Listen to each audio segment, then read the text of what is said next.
The cabin seemed ordinary at first, the kind of flight where passengers settle into cramped seats and count the hours until landing. Yet beneath the hum of the engines, tension was already taking shape, sparked by a single moment of contempt that spread like fire through the rows. What began as petty humiliation grew sharper with each exchange, until whispers and laughter turned one woman into the villain of the journey. But what the passengers could not see, what even the crew could not guess, was that the target of their scorn held the very authority that could dismantle every lie and strip every insult bare. When the truth surfaced, it would not just silence the mockery. It would ground the arrogance that had soared too high. Stay tuned for the full story. Hit like if you believe justice matters, subscribe for more, and let me know in the comments what you think of this plot and where you're watching from. Angela Brown never thought that something as simple as standing to stretch her legs would ignite a storm of contempt, but on this flight it began with that very act. She had been sitting for almost 2 hours, the narrow economy seat pressing into her spine, her legs cramping with a sharpness that only grew worse the longer she sat. When she rose carefully into the aisle, hoping only to shift her weight and ease the tension in her muscles, the response came like a thunderclap. Head flight attendant Karen Whitmore, with her hair pulled tight into a severe bun and her posture sharp as a blade, strode toward her with the authority of someone used to being obeyed without question. Karen planted herself in the narrow aisle, hands firmly on her hips, her chin tilted slightly upward as she looked Angela over. Then, in a voice that carried deliberately across the cabin, she announced, "This isn't a bus stop, ma'am. Sit down before you cause trouble." The words dripped with disdain, every syllable polished to wound, and they accomplished their purpose immediately. Chuckles scattered among the rows, passengers smirking at the apparent misbehavior of a woman who had done nothing more than stand. Angela pressed her lips tight, willing herself to stay calm, but the sting spread through her chest like fire. It wasn't just the words, it was the way Karen projected them, not merely a correction, but a public shaming designed to mark her as a nuisance in front of every soul on the plane. She could feel eyes drilling into her back, some openly staring, others sneaking glances, as though her standing had transformed her into a spectacle. As if Karen's words had set the stage for others to join the mockery, a middle-aged man a few rows ahead folded his arms, leaned back with casual arrogance, and said loudly enough to be heard, "Maybe it's her first time flying. Poor thing doesn't know how to behave." His comment was pitched to his row like a punchline at a comedy club, and his audience rewarded him with a ripple of laughter. It wasn't laughter aimed at a joke, it was the kind of laughter that assumes guilt, that assigns shame without thought, that sharpens humiliation into entertainment. The man looked proud of himself, puffing up slightly in his seat as if he had contributed something clever. Angela felt her cheeks burn hotter. She hadn't spoken a word, hadn't challenged anyone, and yet here she was, reduced to a caricature, the clueless passenger for them to deride. She sat back down slowly, forcing herself into the cramped seat, her movements measured, her jaw clenched so tightly she thought it might crack. The physical discomfort of the seat pressed back into her body, her legs screaming at the return to confinement, but it was nothing compared to the ache swelling in her chest. Angela's mind raced as she stared at the seat back in front of her, willing her breathing to steady. She told herself not to react, not to let them see how much it hurt. But it was more than just the humiliation of being laughed at. It was the way Karen had chosen to make her a target. The flight attendant's voice had carried with intentional force. The man's words had found eager ears, and together they had reshaped the atmosphere of the cabin. Angela was no longer just a passenger. She had been cast as a problem, as a disturbance, as an object of ridicule. The rest of the flight loomed ahead, hours of confinement with people who had just watched her be diminished. She thought of the irony. Her entire life, she had told her students to stand tall against injustice, to know their worth in the face of ignorance, and here she was, silenced in a narrow seat, her dignity bruised by the jeers of strangers. Still, Angela was not broken. As she sat there, her hands pressed into her lap, her nails digging lightly into her palms, she reminded herself who she was. She was more than the assumptions they had cast upon her, more than the cruel laughter. more than the disdainful tone of a flight attendant who believed a uniform gave her the right to demean. The humiliation had cut deep, but beneath the sting was something else. Anger, steady and simmering. It told her that this was not the end. She might choose silence for now, because silence sometimes allowed dignity to survive when words would be twisted, but she would not remain silent forever. The flight had only just begun, and though the others didn't know it, they had lit a fuse that would burn long after this first act of contempt. Angela sat back in her seat, her breathing steadying, but she could feel the tension in the cabin thickening around her like a net. The humiliation from Karen's words and the passengers' laughter still echoed in her ears, yet she forced herself to keep her posture straight, refusing to slouch into the role they had assigned her. She reminded herself to endure, to let the moment pass, but that hope quickly unraveled. Just as she began to shift slightly in her seat to ease the persistent ache in her legs, Todd Miller, one of the other attendants, passed by carrying a tray of drinks. He was tall and broad-shouldered, with an expression that mirrored Karen's arrogance. His eyes flicked briefly to Angela, then narrowed with a glint of mischief. As he maneuvered past, he gave a sharp turn of his wrist, and the edge of the tray tipped just enough for a full cup of water to spill directly onto Angela's lap and coat. The cold shock made her gasp quietly, but before she could even react, Todd said loudly, "Watch where you're standing, lady." His accusation flipped reality on its head, painting her as careless, when in truth, she had been seated and motionless. The absurdity of his claim stung nearly as much as the icy liquid soaking into her clothes. A few passengers craned their necks to look, and without question or hesitation, they believed the uniformed man. Angela glanced up at Todd, her eyes searching for any trace of apology, but all she saw was a satisfied smirk pulling at the corner of his mouth, a look that confirmed what she already knew. This had been deliberate. Angela fumbled for the napkin tucked into her seat pocket, dabbing futilely at the spreading stain. The smell of cold liquid filled her nostrils as it seeped deeper into the fibers of her clothes, and she forced herself not to let the humiliation show on her face. The shame of being drenched wasn't just about the discomfort. It was about the way he had twisted it, turning her into the fool in the story he had crafted. She opened her mouth to defend herself, but Karen appeared almost instantly, her eyes scanning the scene with sharp calculation. Angela thought for a fleeting moment that perhaps Karen might address Todd, might correct his careless act. But instead Karen's gaze turned icy and dismissive. "Problems again?" she asked rhetorically, as though Angela's mere presence on the flight had transformed into a continuous disruption. A young man seated across the aisle pulled out his phone, his face tight with disapproval at what he had just witnessed. He angled the device toward the scene, beginning to record, his thumb poised to capture the injustice unfolding. Angela felt a flicker of hope that someone else was willing to acknowledge the truth, that maybe there would be evidence of this mistreatment. But before he could press the button, Karen spun toward him with the practiced authority of someone who had silenced passengers before. "Turn that off," she barked, her voice sharp enough to draw attention from other rows. "Federal privacy rules. Do you want to get sued?" The young man faltered instantly, his confidence crumbling under her words.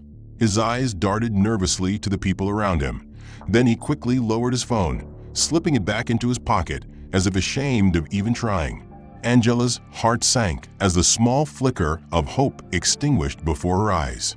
She was being stripped of even the possibility of proving what had happened. Todd, satisfied with his handiwork, moved away without so much as a glance back, his shoulders squared, his stride unhurried. Karen lingered, crossing her arms and looking at Angela with a smirk that carried both triumph and disdain. She didn't need to say anything more. Her silence was thick with meaning. Angela returned her stare, unflinching, unwilling to let Karen think she had broken her spirit, though the burn of humiliation was as fresh as ever. She wiped at the water again, trying to restore some semblance of dignity. But the passengers who had witnessed the exchange weren't thinking about her discomfort or her unfair treatment. They were whispering again, their assumptions weaving into the narrative that Angela was a problem passenger, a nuisance, an object of ridicule to fill the monotony of the flight. Every second of that moment felt heavier than the last. Angela knew she had been singled out. The spillage had not been an accident. It had been designed to escalate the perception that she was out of place, that she didn't belong, that she deserved contempt. And Karen's swift silencing of the one passenger willing to record had proved something else. The crew was determined to control the story. They would allow no evidence of their cruelty, no record of their abuse, only their voices shaping the truth inside this pressurized cabin. Angela's hands trembled slightly, not from the cold of her soaked clothes, but from the fury building beneath her calm exterior. She had faced condescension before, endured small humiliations in her life, but rarely had it been so public, so brazen, so carefully orchestrated. They weren't just mocking her now, they were building a case against her, moment by moment, in the eyes of the other passengers. She leaned back, staring at the overhead panel where the air nozzle hissed faintly, willing her body to calm. Her dignity had been chipped away twice now in a short span, first by Karen's loud contempt, then by Todd's deliberate cruelty. But beneath it all, Angela felt something shift inside her. There was only so much one person could endure before silence itself became unbearable. She knew the flight had many hours left, and if this was only the beginning, she would need to brace herself for what was coming. Yet even as she sat there, soaked and humiliated, a small flame of defiance burned hotter. She would not be erased by their laughter or their false authority. They thought they had silenced her, but in truth, they had only set the stage for something they could not yet imagine. Angela sat in her damp clothes, the chill seeping into her skin and making her body ache worse than before, but she refused to adjust the way Karen and Todd might have expected. She would not fidget nervously or plead for assistance, because she knew any visible sign of discomfort would be twisted into further accusations against her. She sat with her back straight, her hands folded in her lap, her breathing controlled, every part of her posture declaring a stubborn dignity.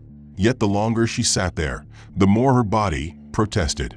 The cold in her lap clung like a weight, the cramps in her legs throbbed insistently, and the stiffness in her spine grew unbearable. She could feel the pressure mounting, forcing her toward another choice she didn't want to make. Finally, after several long minutes, Angela rose again, carefully and quietly, hoping this time she could stand without notice, stretch her legs just enough to keep the pain at bay. She kept her movements small, trying not to draw attention, but it didn't matter. Karen noticed instantly. With the precision of a hawk spotting prey, Karen stepped into the aisle, her eyes narrowing, her lips curling into a smirk that Angela recognized all too well. "Excuses, excuses," Karen said in a clipped tone, cutting off any attempt Angela might have made to explain. "Rules are rules." She spoke loudly, once again ensuring her voice carried to the surrounding rows, so the moment became public property. Angela stood still, her jaw tight, her words caught in her throat, knowing that anything she said would be twisted into another justification for their contempt. She wanted to tell Karen that she wasn't making excuses, that her body needed this relief, but what was the point?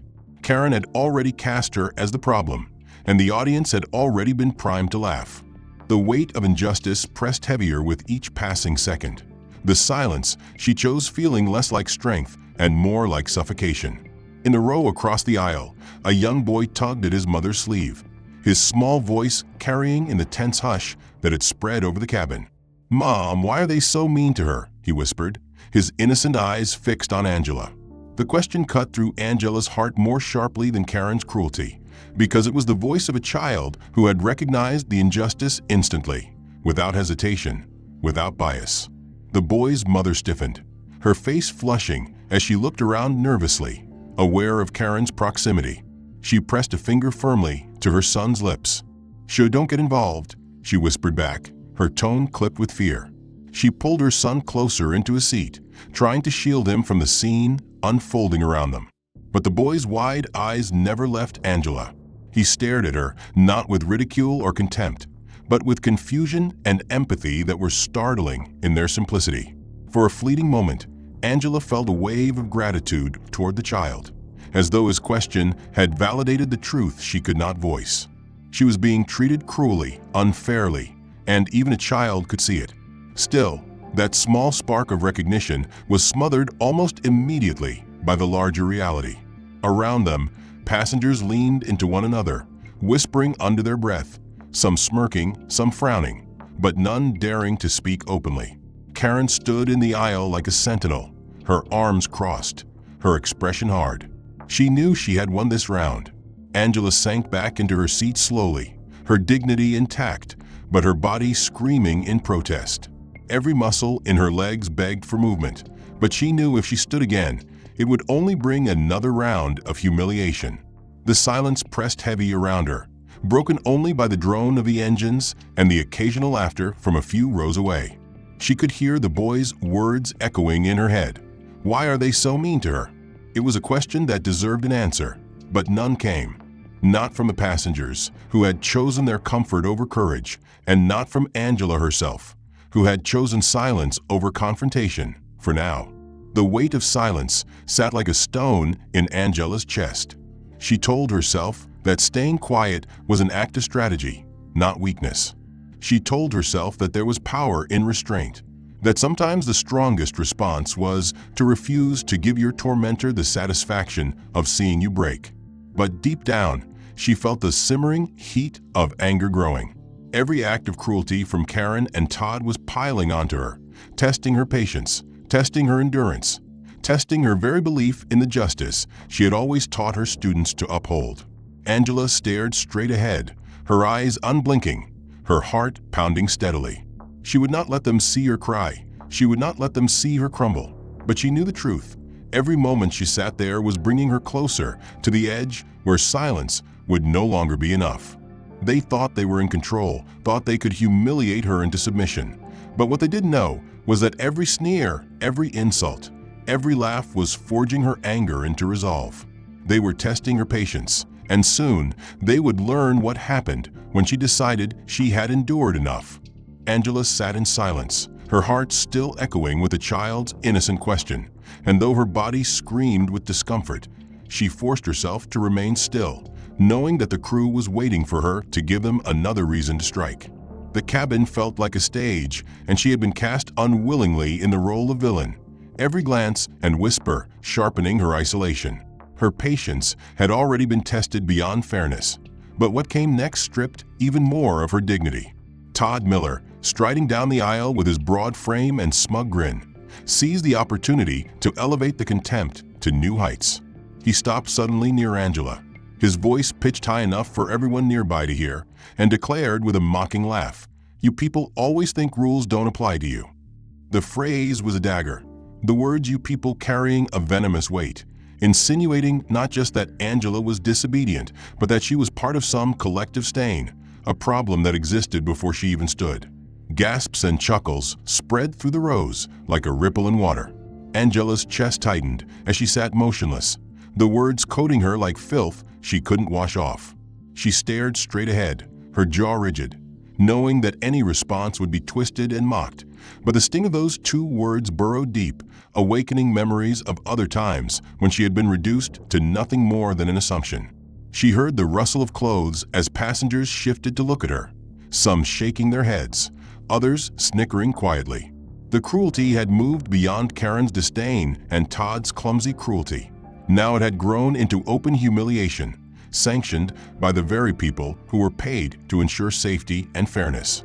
The noise of the cabin sharpened as a few passengers in the forward rows craned their necks to catch a glimpse of her, drawn in by the scent of spectacle. One man leaned toward his companion and muttered in a voice meant to carry, always looking for attention. His words floated back toward Angela, landing on her shoulders with the weight of accusation, and the people seated beside him chuckled knowingly, as though he had revealed some hidden truth. The laughter was softer than Todd's cruelty, but no less cutting, a quiet chorus of disdain that built upon itself. Angela felt their eyes slide across her like blades, slicing away what little comfort she had left. They were no longer just passengers. They had become accomplices in her humiliation, choosing the safety of conformity over the risk of decency.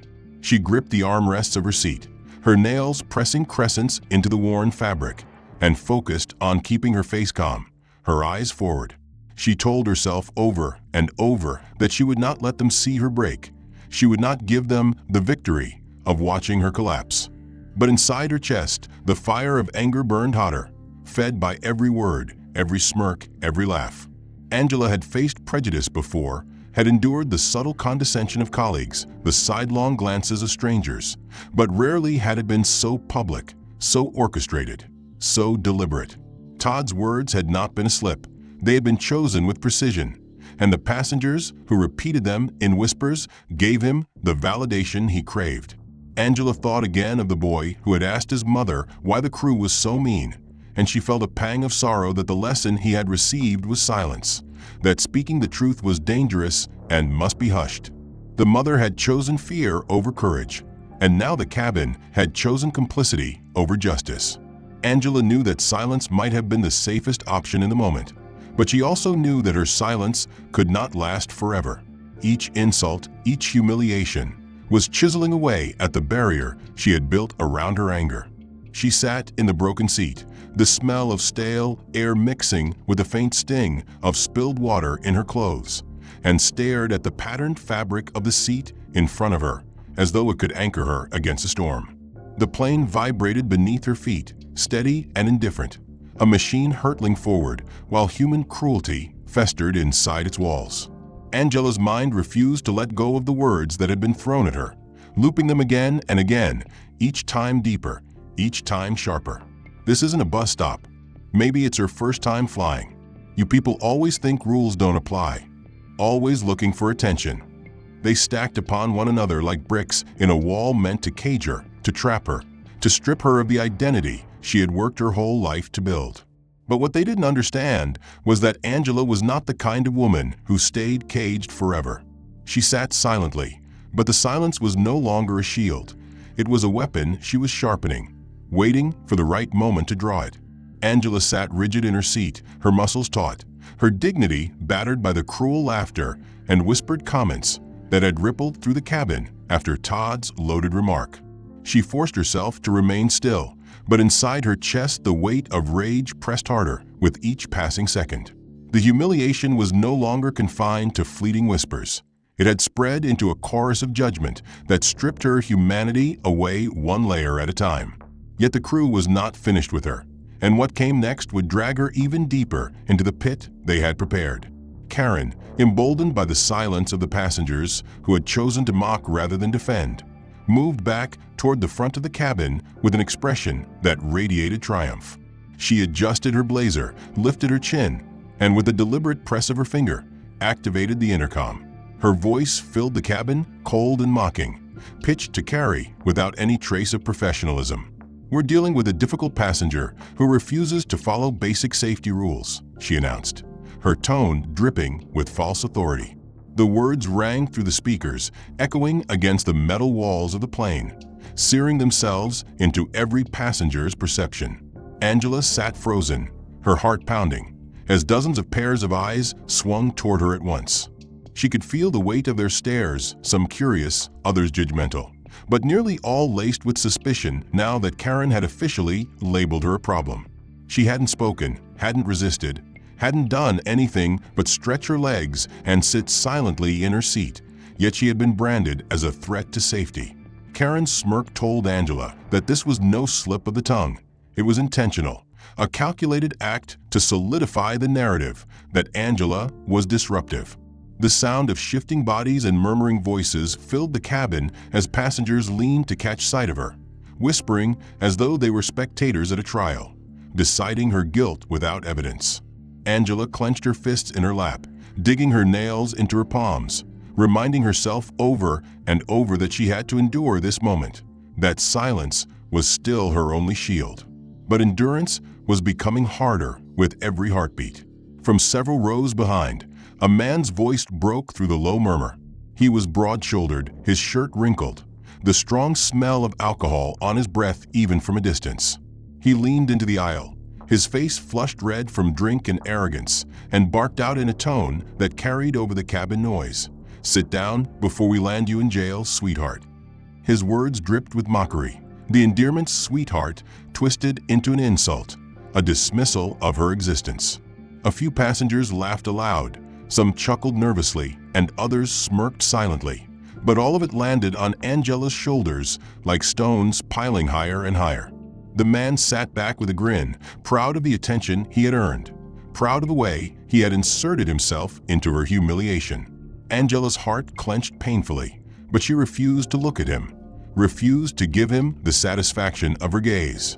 She stared straight ahead, her body trembling slightly as the weight of the insult dug into her like a knife. The laughter that followed wasn't just cruel, it was lazy, casual.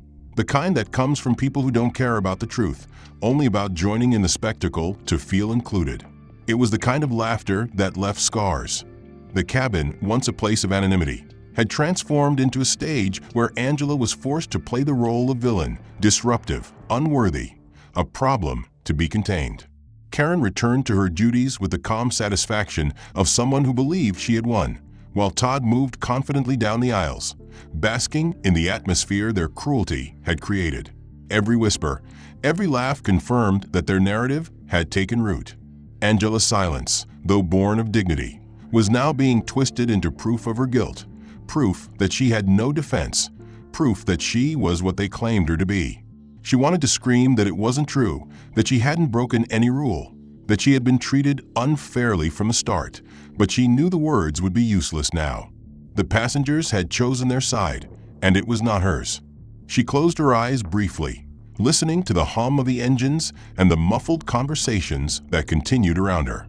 In that moment, she thought of the boy from earlier, the one who had asked his mother why the crew was so mean. His voice echoed in her head, pure and uncorrupted, a reminder that truth was obvious to those untrained in cruelty. The mother had silenced him, just as Karen had silenced her, and the result was the same. Injustice carried on unchecked. But Angela knew something the others didn't. She knew that silence was not weakness. She knew that silence could be strategy. And she knew that the fuse had been lit. They thought they had caged her with their mockery and their announcements. But in reality, they were only building the case against themselves, brick by brick, word by word. Her anger was no longer simmering quietly. It was beginning to take shape, beginning to sharpen into resolve. She would endure this, but she would not forget. She would let them believe they had the upper hand, because when the time came, when the truth was revealed, their own words and actions would be the noose around their necks. Angela sat frozen in her seat, her ears still ringing from the drunken man's taunt and the echoes of laughter that followed. She could feel her pulse beating at the base of her throat, each thud reminding her how unfairly the narrative had been twisted against her. Karen's calculated announcement over the intercom had branded her as a difficult passenger. Todd's remarks had cast her as reckless, and now a drunk stranger's jeer had reduced her dignity even further. The air in the cabin felt heavier than before, the stares of strangers burning into her skin, whispers lacing through the aisles like smoke, suffocating and unrelenting. She told herself to remain calm, to endure, but endurance felt less like strength and more like shackles the crew had locked around her wrists. She could not show her anger, not yet, because it would only be used as another piece of evidence in the false case they were building against her.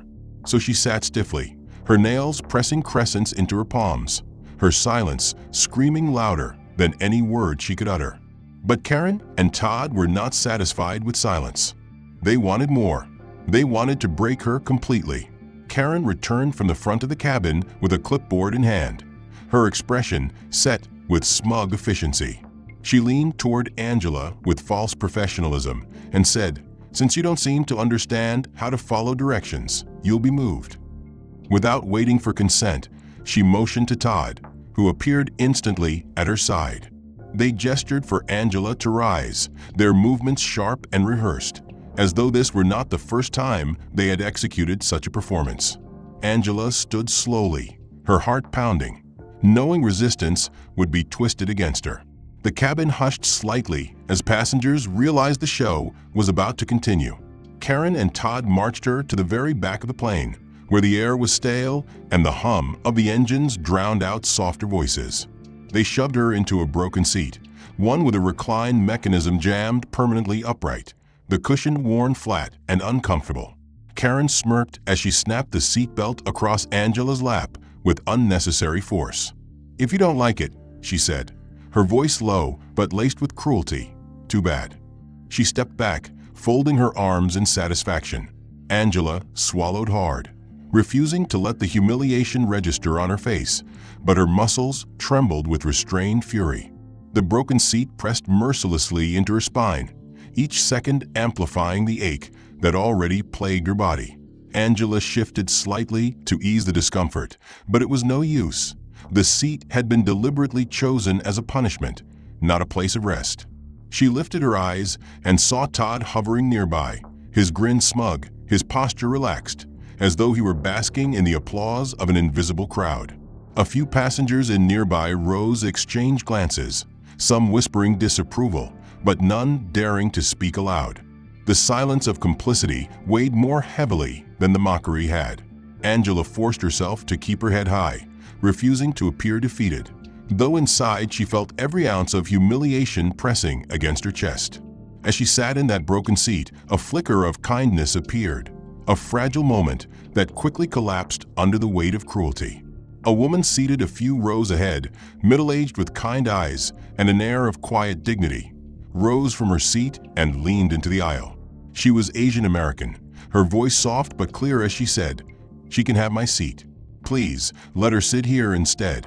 For a brief second, the words hung in the air like a fragile bridge, offering Angela the dignity she had been stripped of. But Todd snapped forward with the speed of a whip, his voice loud and sharp, cutting through the fragile hope like glass. "Stay out of it, ma'am, unless you want trouble too." His glare bore down on the woman, daring her to defy him, and she froze instantly. Her face flushed, her eyes darted to the passengers around her, and with visible shame she slumped back into her seat, pulling her tray table down as if to hide behind it. The moment was over before it had truly begun, and Angela's brief flicker of hope crumbled into dust. The weight of that collapse crushed her, but it also ignited something else. She realized now that this was not just about her. The silence of the passengers, the retreat of the kind woman, the laughter of the drunk man, the calculated cruelty of Karen and Todd. It was all a system designed to teach one lesson: that standing up against injustice was dangerous, that it was easier to laugh, easier to whisper, easier to look away.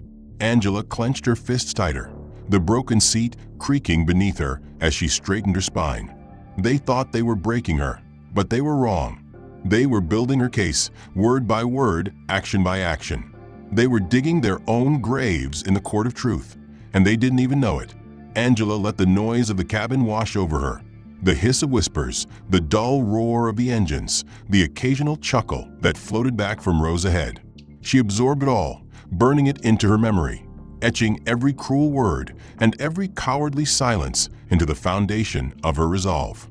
The humiliation had escalated, the hostility had grown, but so had her determination. She would not break, she would not yield, she would endure this. And when the time came, she would speak, and when she did, their cruelty would stand against them, undeniable and unforgivable. Angela sat stiffly in the broken seat, her back pressed against the unyielding frame, every muscle aching from the forced posture. The air at the rear of the cabin was heavy, filled with the constant drone of the engines. But even louder than the machine's hum was the silence that had settled around her. No one spoke to her, no one looked her way, and yet she could feel their eyes on her, sliding sideways, judging, whispering. She had been moved like cargo, shoved to the back, marked as a problem, and the cabin had accepted it without protest. The humiliation of being paraded to the broken seat had already burned deeply, but what followed dug even deeper, because cruelty rarely ends when silence is its only witness. A group of young men seated across the aisle leaned toward each other, their voices pitched low, but not low enough to escape Angela's ears. "She's acting suspicious," one of them whispered, his eyes darting toward her with thinly veiled contempt. Another smirked, adding, "What if she's hiding something?" The others chuckled quietly, their laughter laced with an edge of fear, as though the mere idea of suspicion made them feel powerful.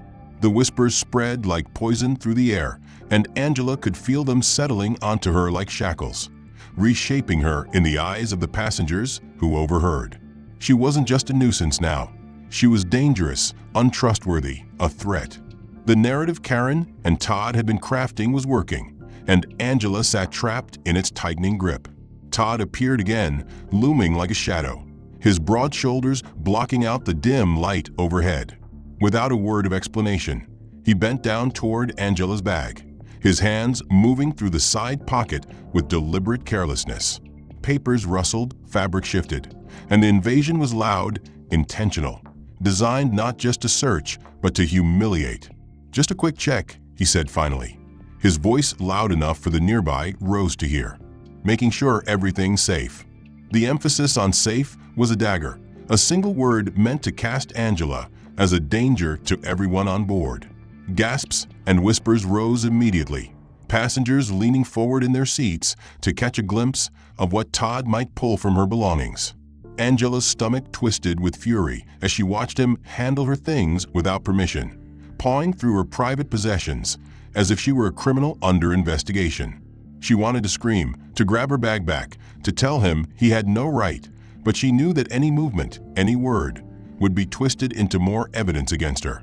Todd finally withdrew his hands, finding nothing of note, and straightened with a smirk that said he hadn't needed to find anything. The performance had already accomplished its purpose. Suspicion had been planted. He let the silence hang for a moment, allowing the whispers to grow, then moved away slowly, his posture triumphant, his cruelty satisfied. Angela's hands trembled slightly as she pulled her bag closer, holding it tightly against her lap, her knuckles white. The humiliation of the search cut deeply, but what hurt more was the way passengers accepted it without question. No one spoke up to say it was wrong. No one challenged the baseless invasion of her privacy. Instead, their silence acted like consent, their whispers like confirmation of guilt. The boy from earlier had seen the truth, but he was just a child, hushed into silence by his mother. The adults around her had chosen fear over courage, complicity over conscience. Angela felt the weight of that choice pressing on her chest, suffocating her, but beneath it burned the fire of her anger, hotter now than before. She sat in the broken seat, her body aching, her dignity stripped layer by layer, and thought about the meaning of isolation. This wasn't just about being alone in the back of the plane. It was about being cast out, exiled within a space where she had every right to belong.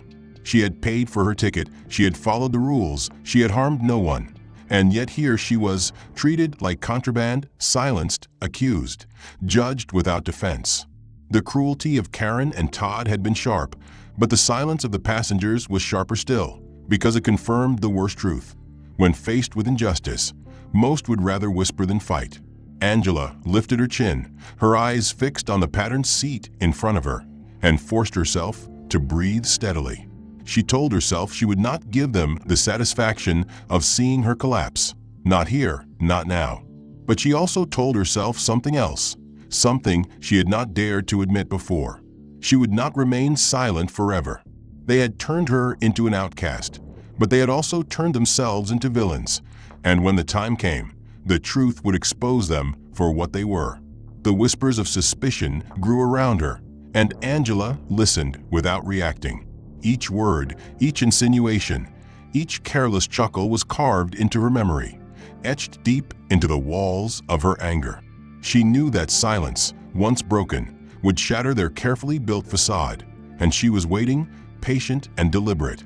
They thought isolation would crush her, but what they didn't understand was that it was strengthening her. Alone at the back of the plane, cast out and humiliated, Angela was gathering every shard of cruelty, every ounce of contempt, and molding it into the weapon she would one day wield. She was not defeated. She was not broken. She was waiting, and when she struck, they would never forget it. Angela sat in the back of the plane, her dignity shredded by whispers of suspicion and the invasive hands of Todd rummaging through her belongings, her body aching from the broken seat, pressing relentlessly into her spine. And yet inside, she refused to collapse. She could feel the storm of humiliation swirling around her, but beneath it, her silence was turning into steel. She knew that patience had its limits, and hers had been stretched beyond reason. But she also knew that the time for revelation had not yet come. She needed to endure a little longer, to let Karen and Todd build their own mountain of cruelty, so high that when it toppled, there would be no escape for them.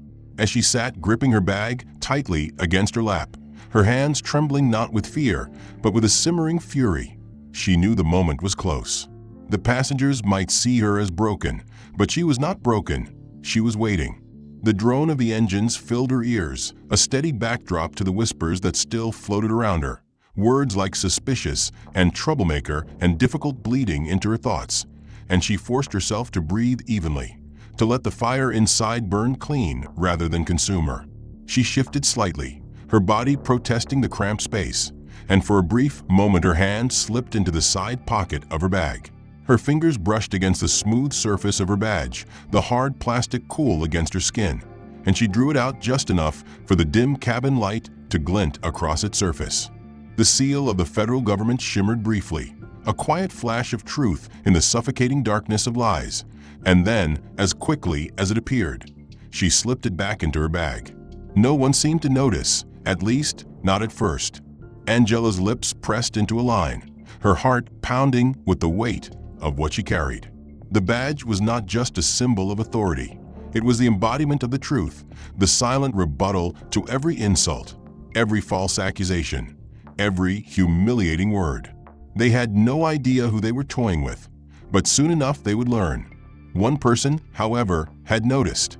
Emily Davis, the youngest flight attendant, with wide eyes that had watched the cruelty of Karen and Todd with unease, caught the brief flash of the badge.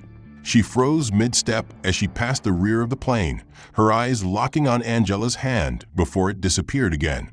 Emily's breath caught, her mind racing with what she had seen. She knew what that badge meant. She had been trained to recognize it during her onboarding, a rare symbol that demanded respect and compliance. But before she could say anything, Karen's voice cut sharply from a few rows away. "Eyes on your job, Emily.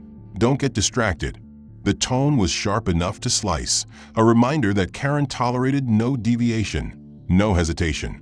Emily blinked quickly, her face flushing with embarrassment as she straightened her posture and continued down the aisle. But her thoughts were far from calm. The image of the badge burned into her mind, and though she said nothing, her eyes lingered briefly on Angela with something different than the passengers had shown: recognition, and perhaps even hope. Angela caught the glance, brief as it was, and she knew that Emily had seen. She allowed herself the smallest breath of relief, the faintest flicker of anticipation. For the first time since the ordeal began, she was not completely invisible. Someone else now knew the truth, even if they could not yet speak it. Karen might have silenced the passengers with her threats, and Todd might have controlled the narrative with his arrogance. But the tide was shifting, even if only slightly. Angela sat straighter in her seat, her mind sharper now, her resolve hardening with every heartbeat. The badge was more than proof. It was her shield and her sword, and when the time came, it would be the end of their charade. But for now, she let them believe they had won. She let Karen continue to strut through the cabin, her voice dripping with contempt, and she let Todd swagger with his false authority, convinced that they had broken her. The passengers still whispered, still cast suspicious glances her way, but Angela knew the truth. They were no longer in control. Their cruelty had gone too far, their arrogance too unchecked, and when she revealed herself, their downfall would be absolute. Every moment she waited was another rope in the net they were weaving around themselves. They thought they were tightening it around her, but they were wrong. They were binding themselves to their own destruction. Angela leaned back as much as the broken seat would allow, her eyes steady, her hand still pressed against the bag where her badge rested. The time was close. The cruelty had escalated beyond whispers, beyond humiliation, beyond hostility. It had reached the point of no return. She would endure this moment and the next, but she knew that the end of their arrogance was already written. It glinted in the dim cabin light, unseen by most, but undeniable all the same. Angela sat in the broken seat at the rear of the cabin, her hand still pressed against her bag where the badge rested, her mind focused and sharp despite the pain in her body and the humiliation she had endured. The flicker of recognition in Emily's eyes replayed in her thoughts like a faint glimmer of light in a long tunnel, a reminder that someone else now knew the truth of who she was, even if the rest of the passengers remained blind. But she also knew that glimmers were fragile things, easily extinguished under the heavy boot of cruelty, and Karen and Todd were relentless. She stayed silent, her breathing measured, her expression controlled. But inside her chest, the anger she had been forging in silence was beginning to push against its cage. For so long she had told herself to wait, to endure, to let them build their own mountain of evidence. But silence is not endless, and cruelty always goes too far. The fuse that had been lit was burning steadily, and all it would take was one more spark to bring the fire roaring into the open. That spark came sooner than Angela had expected.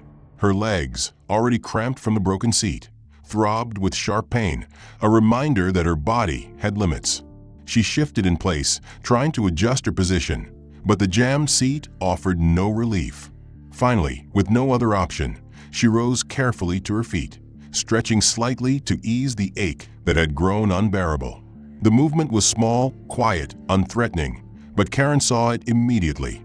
She stormed down the aisle with the rigid posture of a soldier, her eyes locked on Angela like a predator about to strike. The passengers, already primed by the earlier humiliations, leaned in, eager for the next chapter of the spectacle. Karen's voice cut through the cabin with venom. "One more move and I'll have you restrained when we land." Her words were not just a threat. They were a public declaration that Angela was a danger, an enemy of order, someone to be subdued and bound like a criminal. Gasps spread through the rows, some passengers shifting uncomfortably, others shaking their heads, but no one spoke out to defend her. Angela froze, her heart pounding, her fury rising. She had endured insult after insult, mockery after mockery, but to threaten her with physical restraint, to brand her as a criminal before the entire cabin, was beyond cruelty. It was tyranny. The cabin was thick with tension, the passengers silent but wide-eyed, watching the confrontation unfold. Angela felt her breath quicken, her vision sharpening as every sound, every movement, became crystal clear. She saw the smirk on Todd's face a few rows ahead, the rigid satisfaction in Karen's stance, the nervous fidgeting of the passengers who refused to meet her eyes. She felt the ache in her body, the sting of every word they had thrown at her, the humiliation of every laugh and whisper, and she knew in that instant that her silence could no longer hold. The anger that had been simmering deep inside her chest surged forward, a tide too strong to contain. She straightened her posture, her shoulders square, her chin high, her eyes locked on Karen's, and for the first time since this ordeal began, her fury bled visibly into the air around her. But before she could even speak, another voice entered the fray, one that Karen and Todd could not control. From a seat 3 rows back, a young man lifted his phone discreetly, angling it toward Angela and Karen, his thumb moving quickly across the screen. Unlike the earlier passenger who had been silenced, this one acted in secret, sending the recording through airdrop to nearby devices. In moments, the scene that Karen and Todd had tried to control was spreading across the cabin, passed from one phone to another, each passenger now holding evidence of the abuse they had witnessed. Angela caught the faint glow of the screens as the video multiplied, whispers turning into murmurs of recognition. The tide was shifting, not loudly, not openly, but subtly, quietly, like a current beneath the surface. For the first time, Karen and Todd were losing their grip on the narrative, and Angela's anger found fuel in that knowledge. She stood tall in the aisle, her eyes blazing, her voice steady but sharp as she said, "Enough." The single word cut through the cabin like a blade, silencing the whispers, freezing the passengers in their seats. Karen opened her mouth to retort, but the force of Angela's tone stopped her cold. For so long, Angela had let their words define her, but now her own voice claimed the space, strong and unyielding. She could feel the anger pouring from her, not wild or uncontrolled, but sharpened into precision, each beat of her heart forging it into something unstoppable. The time for silence was ending, and though she had not yet revealed the truth of who she was, her fury was now plain for all to see. The cabin sat in breathless silence, the passengers caught between fear and fascination, watching as the woman they had mocked and judged transformed before their eyes. Todd shifted uncomfortably, his smirk faltering as the glow of phones lit up around him, evidence of his cruelty spreading hand to hand. Karen clenched her jaw, her hands twitching slightly at her sides, her authority slipping as the atmosphere shifted against her. Angela held their gazes without flinching, her anger steady, her resolve unbreakable. She had endured their contempt, their hostility, their open provocation, and now, finally, she had begun to strike back, not with violence, not with chaos, but with the raw force of truth and fury. The moment she had been waiting for was coming, and when it arrived, it would be unstoppable. Angela stood in the aisle, her body aching from the hours of humiliation, her clothes still damp from Todd's earlier cruelty, her heart pounding with the weight of Karen's threat to restrain her like a criminal. But her silence was gone, replaced by the steady fire of fury that had been building since the moment she first rose to stretch her legs. She had endured insult after insult. She had listened as whispers painted her as suspicious. She had been shoved into a broken seat and stripped of her dignity. And now the time had come to end the charade. The phones glowing throughout the cabin told her the narrative had begun to shift, that the control Karen and Todd had worked so hard to maintain was slipping from their grasp. But Angela knew that more was needed. She could not simply push back with words. She had to reveal the truth that would strip their arrogance bare and force every passenger in the cabin to see her not as the villain, but as the woman she truly was. She drew in a deep breath, her hands steady on her bag, and with deliberate care, she pulled out the hard plastic badge she had kept hidden until now. The glint of the federal seal caught the dim cabin light, flashing briefly before every curious eye that turned toward her, and her voice rang out clear and commanding, stronger than any intercom Karen had ever used. Enough.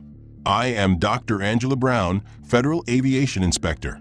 This flight is now under my observation. The words struck the cabin like a thunderclap. The murmurs and whispers that had filled the space fell instantly silent, every head snapping toward Angela, every pair of eyes widening as the reality settled in. She did not tremble as she held the badge up, her shoulders squared, her chin high, her fury sharpened into unbreakable authority. The badge was not just plastic and ink. It was the truth, undeniable and unassailable. And in that moment it shattered the lies Karen and Todd had spun around her. Passengers who had whispered about her being suspicious now sat back in shock, their faces pale, their earlier laughter frozen into guilt. The drunk man who had jeered at her shrank into a seat, his bravado gone. The young boy from earlier leaned into the aisle, his wide eyes filled with wonder, as if he were watching a superhero reveal herself. The silence was heavy, thick, alive with the weight of revelation. Karen froze where she stood, her face blanching as the words sank in. The authority she had brandished so smugly just moments before dissolved in an instant, leaving only the trembling shadow of arrogance exposed for what it was. She opened her mouth to respond, but the words caught in her throat, coming out broken and stammered. "Why, you should have told us earlier," she whispered weakly, her tone stripped of venom, replaced by disbelief and desperation. But Angela's gaze was unflinching, her voice steady as steel. "Respect should never depend on someone's title," she said, her words slicing through the cabin, each syllable a reminder of the truth she had endured silently until now. She lowered the badge slightly but kept it visible, letting its weight hang in the air, undeniable, unchallengeable. Todd, who had swaggered through the aisles with false bravado, stood frozen a few rows ahead, his smirk on, his face pale. He shifted on his feet, his hands twitching nervously as though he wanted to step forward, but knew that every movement would now be judged against him. The glow of phones still lit the cabin, capturing not just Angela's declaration, but the stunned faces of the crew who had humiliated her. The passengers who had laughed now exchanged guilty glances, their complicity heavy on their shoulders. A murmur rose, not of suspicion or mockery, but of recognition, as the truth rippled outward. They had believed the lies, but now they had seen them shattered, and there was no going back. Angela stood tall, her eyes moving across the cabin, taking in the faces that had mocked her, the faces that had whispered against her, the faces that had looked away in silence. She did not gloat, she did not shout, she did not need to. The truth was louder than any insult, stronger than any humiliation. She had revealed herself, and in doing so she had torn down the fragile scaffolding of lies Karen and Todd had built. The power in the cabin had shifted completely, and though Karen and Todd still wore their uniforms, they no longer held control. Authority now belonged to Angela, and every passenger knew it.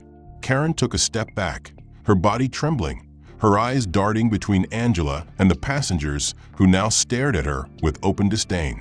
The authority she had wielded was gone, replaced by the weight of her own actions pressing down on her like chains. Todd muttered something under his breath, but no one listened, no one cared. The passengers no longer saw Angela as the problem, they saw the truth. The woman they had mocked, laughed at, whispered about was the very person entrusted with protecting their safety. The inspector who held more authority in that cabin than Karen or Todd ever could. And in that realization, the cabin shifted again, a wave of shame crashing over those who had joined in her humiliation. The cabin still hung in stunned silence after Angela's revelation, the echo of her words, "I am Dr. Angela Brown, Federal Aviation Inspector," settling into the air like thunder that refuses to fade. The glow of phone screens captured every angle, every gasp, every look of disbelief, and the passengers, who only moments ago had laughed and whispered against her, now sat stiff and uneasy, their complicity laid bare in the face of undeniable truth. Karen's face remained frozen in pale disbelief, her jaw twitching as though searching for words that simply would not come, while Todd's swagger collapsed into the awkward shuffle of a man who had been exposed. Angela stood firm in the aisle, her badge back in her bag, but the authority it carried had not dimmed. It radiated from her presence now, unshakable and absolute. She could have sat back down, she could have let the silence linger, but she knew that the time for silence had ended. They had threatened her dignity, branded her a criminal, and tried to strip her humanity. And now they would face the consequences of their arrogance. She lifted her chin slightly, her voice calm but commanding, and said, "I want the captain out here. Now." The request was not a plea, it was an order, and every person in the cabin felt it as such. Karen blinked rapidly, her face stiffening as though she might argue, but the force of Angela's gaze stopped her cold. For the first time, Karen hesitated, glancing down the aisle toward the cockpit as though calculating whether defiance was worth the risk. The silence of the passengers pressed against her, their stares now hostile rather than amused, and finally she turned on her heel, her steps sharp as she moved toward the front of the plane. A minute later, Captain John Riley emerged from the cockpit, his uniform neat, but his face lined with discomfort. He was a man used to authority, but also used to avoiding conflict, and his reluctance was written in the stiffness of his posture as he stepped into the cabin. "What's going on here?" he asked, his tone measured, but Angela did not flinch, did not lower her eyes. "What's going on," Angela replied steadily, "is a gross abuse of power and misconduct by your crew. I have been humiliated, threatened, and treated as a criminal without cause. I demand an immediate account of what has taken place here." Her voice was not raised, but it carried with clarity, each word sharpened by the fury she had held back for hours. The passengers leaned forward, their eyes darting between the inspector and the captain, their curiosity piqued, their shame deepening as they realized the weight of what they had witnessed. Captain Riley shifted uneasily, his jaw tightening as he glanced toward Karen and Todd, who now looked less like enforcers and more like children caught in a lie. It was Emily Davis, the young flight attendant who had earlier glimpsed Angela's badge, who finally broke the wall of silence. Her voice trembled at first, but the strength in her words grew with each sentence. "She's telling the truth," Emily said firmly, stepping slightly forward as if to put herself between Angela and the weight of Karen's glare. "I saw her credentials. I saw everything. They treated her unfairly, they mocked her, and they made her a target." The passengers gasped softly, the shift in the air unmistakable. For the first time, one of the crew had defected, stepping out of the shadow of fear to speak the truth aloud. Karen spun on her, her face twisting with rage, but the damage was already done. Emily stood tall, her eyes locked on Angela's with a look of solidarity that could not be broken now. Angela gave her a single nod of acknowledgement, her gratitude unspoken but unmistakable. Turning back to the captain, she said, "You have a choice, Captain Riley. You can stand with the truth and uphold the standards of this profession, or you can stand with misconduct and arrogance. But understand this, every word, every action has been witnessed, and many have been recorded. The eyes of accountability are already on this plane." The captain's face flushed with the weight of the moment, his throat bobbing as he swallowed hard. He looked at Karen, whose defiance faltered under the scorching weight of passenger stares, and at Todd, whose broad shoulders seemed to shrink as murmurs of disgust rose from nearby seats. The tension in the cabin broke as passengers began to speak up, their voices overlapping in a chorus of shame and support. "She's right," one said loudly. "We all saw what happened." Another added, "They treated her terribly from a start." A third voice joined. They threatened to restrain her for no reason. The murmurs turned into open condemnation, the tide of the cabin no longer whispering in complicity, but speaking in defense of the truth they could no longer deny. The glow of phones rose again, pointed not at Angela now, but at Karen and Todd, the villains of the story caught in the light they had so arrogantly ignored. Angela let the moment settle, her eyes sweeping the cabin, her voice calm as she said, "The lies you built crumble when exposed to the truth. You thought you could humiliate me into silence. You thought my dignity could be stripped away without consequence. But justice does not bend to arrogance." She turned slightly to face Karen and Todd, her voice steady, each word a hammer against the fragile wall of their authority. "This plane is now under inspection. Every violation, every act of misconduct will be reported, and the record will be clear. Your cruelty has been witnessed by all." Karen's lips parted as if to protest, but no words came. Todd's eyes darted nervously to the passengers, his earlier bravado gone, his face clammy under the weight of exposure. Emily stood firm, her presence beside Angela a silent declaration that truth had found its ally. Captain Riley lowered his gaze briefly, the shame of his crew's actions reflected in his expression, but when he looked back up, his nod was faint but real. Authority had shifted completely and irreversibly. Angela Brown no longer stood alone. She stood as the embodiment of justice, her silence transformed into a weapon, her fury into authority. The passengers who had mocked her now sat chastened, their earlier laughter echoing back at them with the bitterness of regret. The boy who had asked why the crew was so mean sat forward in his seat, his small face bright with vindication, as though the truth he had seen from the start had finally been spoken aloud. His mother, who had hushed him before, lowered her head, her shame plain, but the boy's eyes remained locked on Angela with unspoken admiration. Angela did not need to gloat, did not need to shout. The truth had done the work, and the tables had turned.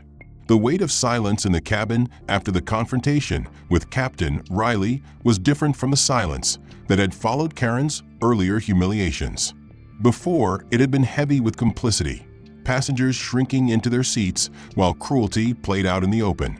But now it carried the density of shame and recognition. The passengers who had once laughed and whispered now sat upright, their faces pale, their phones still glowing with recordings they had not dared to delete. Karen stood stiff with humiliation, her arms folded tightly across her chest, as though she could protect herself from the truth that had finally overtaken her, while Todd shifted uneasily, no longer smirking, his broad shoulders sagging as he avoided the eyes of the passengers around him. Emily remained at Angela's side, her youthful courage an anchor in the storm of justice that had begun to unfold. Angela herself stood taller than ever, her composure unshaken, her presence commanding. The tables had turned, but she knew that turning the tide was not enough. She needed to strip the arrogance of the crew bare and expose every violation they had committed so that their downfall would be beyond question. She stepped slightly forward in the aisle, her voice calm but edged with authority as she began to speak.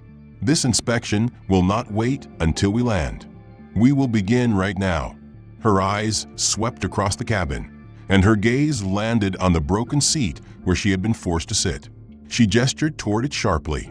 "This is a direct violation of Federal Safety Code Section 14.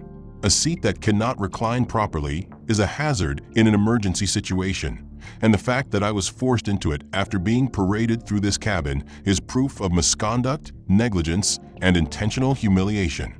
She paused just long enough for the weight of her words to settle. The passengers shifted in their seats, murmurs rippling again, but this time the murmurs carried agreement rather than suspicion. One man near the back raised his phone higher, recording as Angela pointed toward the seat. "Violation number 1, Angela said firmly, her tone clear enough to carry over the steady drone of the engines. Her eyes moved sharply to Karen and Todd. "Violation number 2, she continued, is the abuse of authority. Passengers have rights, and those rights were trampled here today. I was called a threat, a problem, a criminal, without cause or justification. I was threatened with restraint while doing nothing more than standing to stretch my legs after hours of confinement. Such actions are not just unprofessional, they are dangerous." Her voice did not waver, and the passengers sat silently, their shame growing as the truth was laid out like evidence in a courtroom. The drunk man who had jeered earlier shifted uncomfortably in his seat, his face flushed with guilt now rather than alcohol, while others bowed their heads, realizing their silence had made them accomplices to the cruelty. Then, unexpectedly, a middle-aged passenger who had sat quietly until now rose slightly in his seat, his voice loud and clear. "She's right. We all saw what they did." The words hung in the cabin like a match dropped in dry grass, sparking murmurs of agreement from others. "They humiliated her," another passenger added, her tone sharp with anger directed not at Angela, but at the crew. "They treated her like dirt," said a third, louder still. The cabin was no longer a stage for Karen and Todd's cruelty. It had become a tribunal, and every voice now pointed against them. The phones captured it all, lenses flashing, evidence multiplying in real time. Karen's face darkened with rage, but she could do nothing. Every protest would only feed the growing chorus. Todd opened his mouth to speak, but was drowned out by the voices of the passengers, no longer afraid, no longer silent. Angela let the voices rise for a moment, then lifted her hand for quiet. The cabin fell still again, the passengers waiting for her words. She turned her gaze back to Captain Riley, who stood stiff and pale, caught between his crew and the truth unfolding before him. "Violation number 3, Angela said, her voice like steel, is the silencing of passengers who attempted to record evidence of misconduct. I witnessed with my own eyes Karen threatening a young man for trying to capture video. That is not enforcement of privacy rules, it is suppression of truth. And now, thanks to the courage of others, the truth is out anyway." She gestured toward the glowing phones raised throughout the cabin, the proof of everything captured in dozens of digital records. Emily stepped closer then, her voice stronger now, emboldened by Angela's authority. "I saw it too," she said clearly, her tone carrying across the rows. "I saw her badge. I saw the way they mocked her. I saw Todd spill water on her and blame her for it. I saw Karen call her a problem passenger into the intercom. Everything she's saying is true." The cabin stirred again, passengers nodding, some clapping softly in solidarity. Karen snapped her head toward Emily, her eyes blazing with fury, but the young woman did not flinch. She had chosen her side, and she would not back down. Angela nodded once to Emily, then turned back to face the passengers. "This plane is a reflection of something larger than just one flight. This is about dignity, respect, and justice. If this could happen to me, with my badge, with my authority, what happens to passengers who don't have that protection? How many have been silenced, humiliated, cast aside, without anyone ever knowing the truth?" Her words carried a weight heavier than the engines, heavier than the altitude, sinking deep into the hearts of those who heard them. No one dared to speak against her. The cabin, once filled with laughter at her expense, now sat in reverent silence. Every face turned toward her with guilt and respect mingled in their expressions. Angela straightened her posture further, her eyes burning with resolve. "The violations committed here will not be erased. They will be reported, recorded, and remembered, and those responsible will be held accountable." Her voice cut through the silence like a blade, and the passengers exhaled collectively, as though the tension had broken. She had not just exposed violations, she had forced everyone present to face their role in them, whether as perpetrator, accomplice, or silent witness. And in doing so, she had shifted the balance completely. The silence after Angela's final words in the last stage was heavy but not hollow. It carried weight, a tangible recognition that the truth had been spoken and could not be pushed back into the shadows. Karen's lips pressed into a thin line, her eyes darting between the rows of passengers, her arrogance now shriveled into raw panic. Todd shifted from one foot to the other, his smirk long gone, his shoulders slouched as though the sheer weight of shame was pressing him downward. Emily stood firm beside Angela, her youthful courage glowing brighter in the oppressive atmosphere, and the passengers, once complicit in whispers and laughter, now leaned forward with anticipation, as if waiting for Angela to deliver the final judgment. Angela's voice, steady and commanding, filled the cabin once more. This flight is compromised. It will divert for inspection. Prepare to land. The words were simple, but the impact was seismic.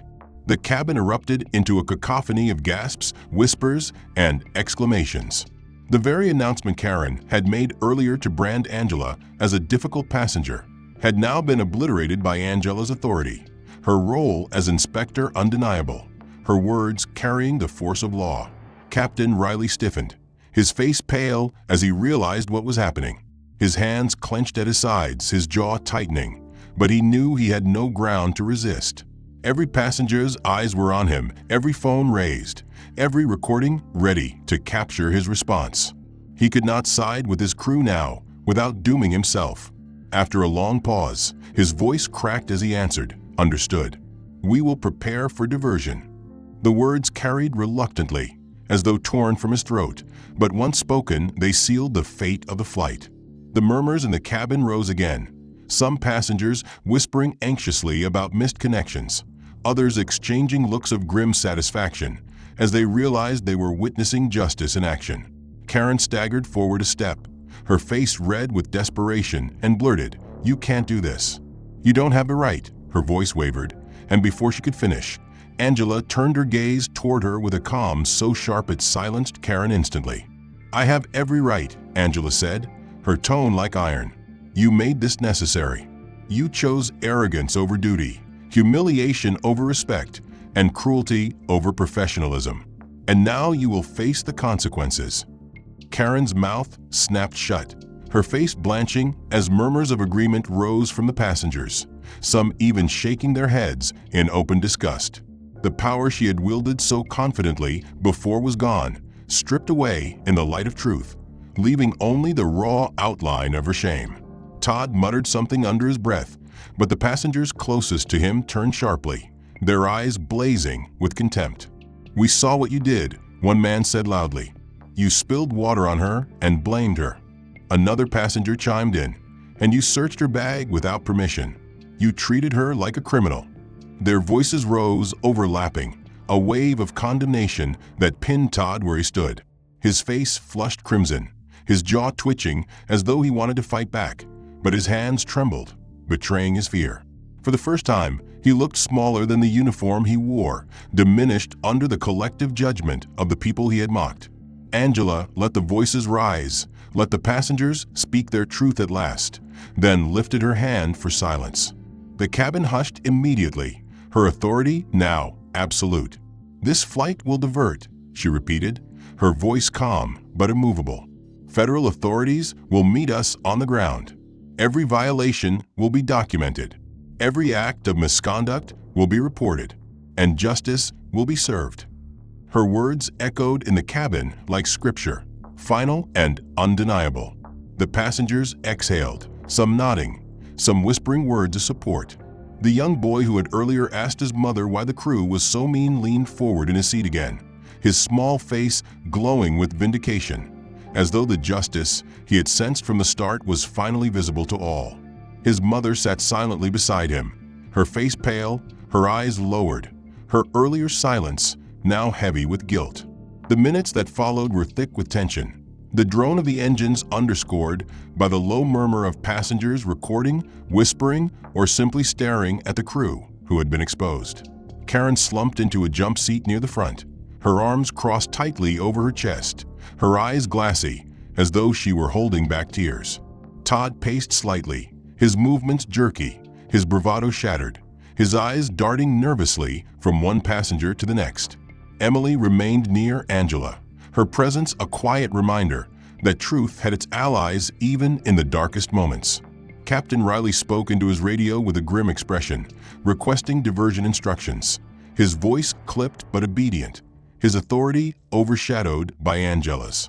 As the plane began its slow descent, Angela remained standing, her presence in the aisle unshaken, her resolve unyielding. The passengers watched her with a mixture of awe and guilt, some stealing glances of admiration, others unable to meet her eyes, their earlier complicity gnawing at them. But Angela did not gloat. She did not need to. Her silence now was not the silence of submission, but the silence of victory, the silence of a woman who had endured humiliation and turned it into power. The consequences were no longer a threat. They were unfolding in real time, inevitable and irreversible. The descent of the aircraft was steady, but inside the cabin the atmosphere was electric, charged with tension and anticipation. Angela remained standing in the aisle, her posture unyielding, her presence radiating authority that even the engine's roar could not drown out. The passengers sat in a strange mixture of silence and restless movement, their phones still clutched in their hands, their eyes flicking between the shrinking figures of Karen and Todd and the commanding figure of Angela. Every second that ticked by brought them closer to the ground, closer to the reckoning that Angela had declared would come, and the crew who had mocked her so mercilessly now sat trapped in their own fear, stripped of the authority they had once wielded like a weapon. Karen had slumped into her jump seat, her eyes darting nervously to the passengers who no longer looked at her with respect but with open contempt. Todd leaned against the galley wall, his arms crossed in a feeble attempt at defiance, but his jaw clenched and his eyes avoided contact with anyone around him. Emily remained close to Angela, her face calm but her eyes sharp, as though she knew that her decision to stand on the side of truth had placed her at a crossroads she could not step back from. Captain Riley's voice occasionally crackled over the intercom, announcing updates about their diversion, but even his words carried less weight than the silent authority of Angela's presence. As the landing gear extended with a dull thud beneath the plane, Angela spoke again, her tone calm but piercing, directed at the entire cabin. Federal authorities will meet this plane. You will all have the opportunity to speak the truth about what you have seen. But know this, the truth has already been documented. Your silence before allowed injustice to grow. Your voices now can help restore dignity, not just for me, but for anyone who has ever been treated as less than human. Her words struck deeply, the passengers shifting in their seats, some lowering their heads in shame, others nodding in solemn agreement. The drunk man who had mocked her earlier buried his face in his hands, whispering something that sounded like an apology, but never leaving the safety of his seat. The boy who had spoken up so innocently before leaned forward again, his eyes wide with admiration, whispering to his mother, "She's the bravest person on this plane." His mother nodded silently, tears shining in her eyes, the weight of her earlier cowardice pressing heavily against her chest. The wheels touched down with a jolt, the screech of rubber against asphalt echoing through the cabin, and the passengers collectively exhaled, some clutching their armrests, others gripping their phones tighter, as though holding evidence of truth in their hands. The plane rolled to a stop away from the main terminal, and through the small oval windows, flashing lights came into view. Vehicles with official markings surrounded the aircraft, uniformed figures moving briskly across the tarmac. The murmurs in the cabin grew louder, passengers twisting in their seats to catch glimpses of what was happening outside. The reality of the moment pressed in on Karen and Todd, their faces pale, their bodies stiff with dread as they realized their reckoning had arrived. The door of the plane opened with a metallic hiss, and a rush of cool air swept into the cabin. Federal officers in dark uniforms boarded swiftly, their presence undeniable, their authority unquestionable. They scanned the cabin quickly, their eyes landing on Angela, who stepped slightly forward with calm assurance. "Dr. Brown," one of them said with a respectful nod, "we've been briefed." Angela returned the nod, her expression steady, her presence commanding without arrogance.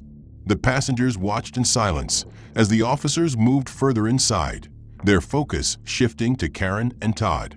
Karen Whitmore, Todd Miller, the lead officer announced, his tone formal and clipped.